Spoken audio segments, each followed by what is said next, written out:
Perturbateurs endocriniens, des scientifiques dénoncent des réglementations peu exigeantes. La dangerosité des perturbateurs endocriniens est-elle minimisée?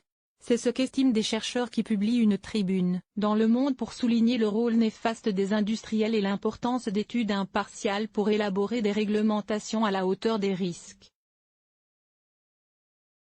Au fil des années, de plus en plus d'études scientifiques pointent le risque des perturbateurs endocriniens, ces substances chimiques omniprésentes dans notre quotidien qui favoriseraient bien des maux, baisse de la fertilité masculine, puberté précoce, malformations congénitales, cancer du sein.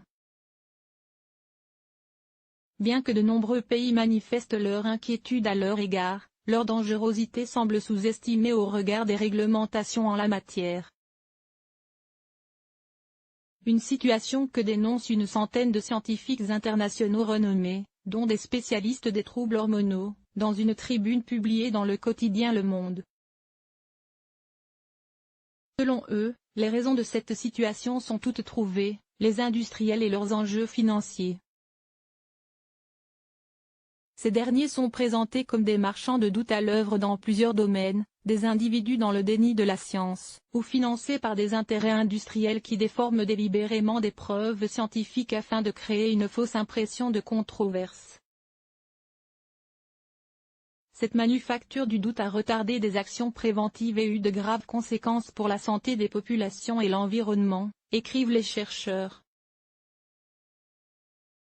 Un manque de consensus scientifique alors que la Commission européenne souhaite légiférer sur le sujet. Ces derniers établissent une comparaison avec la lutte pour la protection du climat entrée dans une nouvelle ère grâce aux accords de Paris en 2015.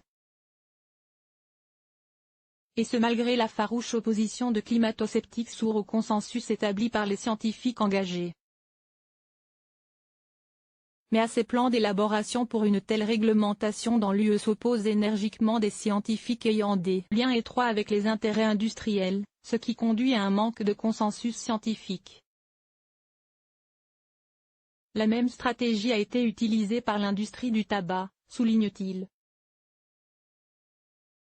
Cette réglementation au niveau européen est très attendue puisque c'est elle qui fixera de nouvelles normes dans le monde. Mais les signataires craignent que celle-ci demande un niveau de preuve pour l'identification des perturbateurs endocriniens beaucoup plus élevé que pour d'autres substances dangereuses, telles que les substances cancérogènes. Pour garantir l'indépendance des études, ils se prononcent pour la création d'une organisation au sein de l'ONU ayant le même rôle que le groupe d'experts intergouvernemental sur l'évolution du climat. Celle-ci serait chargée d'évaluer les connaissances scientifiques à l'abri de l'influence des intérêts privés, conclut-il.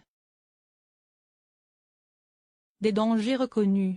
Mais pas officiellement. Le ministère de la Santé affirme sur le sujet que les perturbateurs endocriniens peuvent aux perturbateurs endocriniens, en France et dans le monde, notamment le Programme national de recherche sur les perturbateurs endocriniens, PNRP, lancé dès 2005 par le ministère de l'Écologie et l'Agence américaine de protection de l'environnement, EPA.